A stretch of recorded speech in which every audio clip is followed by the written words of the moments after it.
probinsya nabubuhay na tayo. Alam niyo ba kasi ang mga isda doon ay nililibre lang. So mga kapitbahay mo namimigay sila. So kasi sa amin, sa tapat namin ay dagat. So maraming nangingisda, yung tinatawag nilang kubkuban ba. So napakadaming isda pag nanghuhuli sila at sila ay sinuswerte na maraming nahuhuli. Naku, sa araw na yan, ang dami naming isda kasi hindi lang iisa namimigay sa amin. Marami sila. So tingnan nyo yung yung asawa ng kapatid ko. Nag-ano siya, may ginagawa siya, yung nagsusugba siya ng isda. Oh. So, ang lalaki niyan.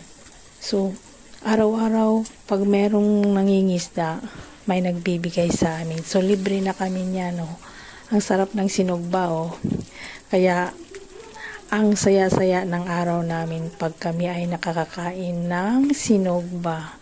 Hindi lang sinugba, tinula, paksiw, adobong isda. Napakasariwa pa ng aming ng isda namin. Amo ba naman sa araw-araw pag may nagbibigay sa iyo, napakaswerte mo na. Kaya ang sarap mamuhay sa probinsya. Tingnan mo. Napakadami niyan.